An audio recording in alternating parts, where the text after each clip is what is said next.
Hey, what's going on, guys? It is your boy here, of course, the combat consultant, the soundboard god, Jacob Cooperman, gloves up, and I wanted to talk about UFC 285, but in particular, the main event with Jon Jones and Ciryl Gane. I know there's a little bit of a rumor floating around that maybe the main event's going to be in jeopardy because Gane posted a picture with his hand seemingly being broken, and then someone saw Bo Nickel signing a poster that had Shevchenko Grasso on the cover instead of Jones Gane, but I still do want to give my thoughts on this matchup and why I believe it doesn't really have the legacy effect on Jones's or Gane's career that a lot of people might think it does. So Jones Gane this Saturday. Jones trying to capture the heavyweight strap. Saw Chael Sonnen talking on Ariel Helwani's show. He made a good point. Gane is 1-1 in his last two fights, and this is the guy that we're having fight for the heavyweight strap. I think Gane is looked at as this guy that is this god level type striker in the heavyweight division, and for sure, fantastic footwork, a great movement, great fluidity, great speed. I mean, he's got all of those things. But Chael also made a really good point that he's never had a wrestling match. All right, he has a Muay Thai background. He's 15-0 in Muay Thai, and he doesn't have a black belt in Brazilian Jiu-Jitsu. And this guy is being touted as the man to beat Jon Jones. And then Jones, of course, I mean, is kind of the reason that this fight is selling, right? There's so many questions about how he's going to look, how the extra weight is going to fare on his frame, and in general, what the bout is going to look like with Gane's speed and Jones's new, heavier frame. He actually looks better than I thought he would, less meaty, and still the same type of frame that we know and love him for, that long and tall frame. But there are some problems with Jones, namely his boxing, that I think Gane could take advantage of. But getting back to what I was saying, I think the question that a lot of people are asking is how does this affect Jones's legacy if he goes up to heavyweight and he gets the strap? If he does get the belt this Saturday, he will become one of the guys in rarefied air that are two division champions, obviously not simultaneously, but to do that twice in one's career is pretty. I mean, you think about the guys that have done it already, GSP, Connor. I mean, there's a ton of guys. Henry Cejudo did it. Amanda Nunes did it. I mean, you're talking about the cream of the crop, and Jon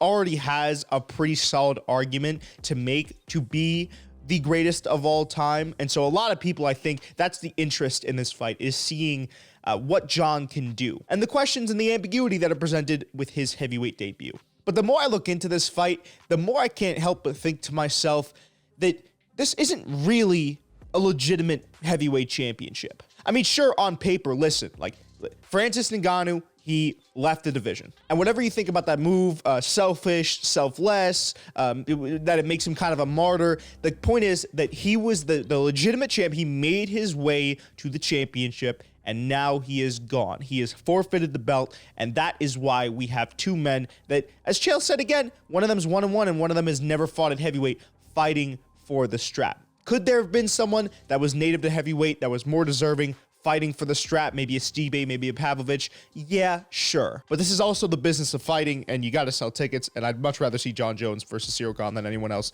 in the division right now. But point is, I could see why a lot of people, there would kind of be this stench or this air around this fight that almost feels a little bit incomplete. And it sucks because, you know, going off of technicalities, yeah, Francis Ngannou is no longer in the organization. And so, by the very written definition of champion, one of these guys has to be atop the weight class. But again, you think about the fact that Ciryl Gane was defeated by Francis Ngannou for the championship already. That almost adds an air of illegitimacy to this championship as well. I think when you take a look at the definition of a champion, it's supposed to be heavyweight champion or whatever weight class champion of the world.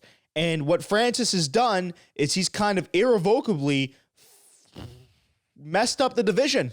And again, I'm not here to call Francis Ngannou out, call him selfish, listen, if you do what you got to do, right? When you're an athlete of Francis Ngannou's caliber, you can do whatever you want. You can go wherever you want. I'm not saying that he's wrong, but I'm saying a byproduct of his action lands us where we are here today. I think the saving grace for making a legitimate case for this heavyweight belt going to one of these men is the question we would have to ask ourselves, which is, can Jon or could Jon ever beat Ngannou in a heavyweight fight? And unfortunately, we don't have a definitive answer to that. Though if I was a betting man, I would put my money down on Jon. So then that leads me back to the question about both of these guys winning. If Gane wins the belt, what do we say about the heavyweight division? Is that a legitimate champion? MMA math at its finest.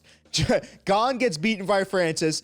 goes in there, beats a guy who probably could have beaten Francis, and that's just a whole confusing equation, right? I mean, there's so many different variables there. And if John Jones goes in there and wins by anything less than an absolute dominating performance, can you really ask that question of, would he have beat Francis? So it's just this tangled web of questions that dilutes the water with this heavyweight matchup. And the more I looked into it, man, it's like the more it kind of spoiled this for me.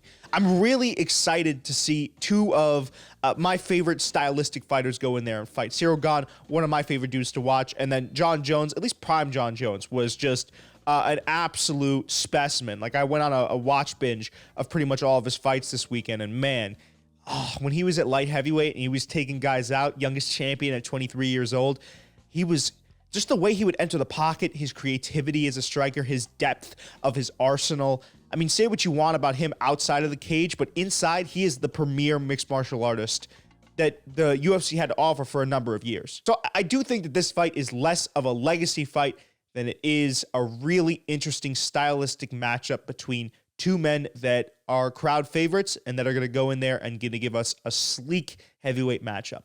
Without further ado, that's been my thoughts on the fight. Let me know what you think down in the comment section below. I've been your boy, Jacob Cooperman, the combat consultant, the soundboard god, and I'll see you guys in the next one. Peace.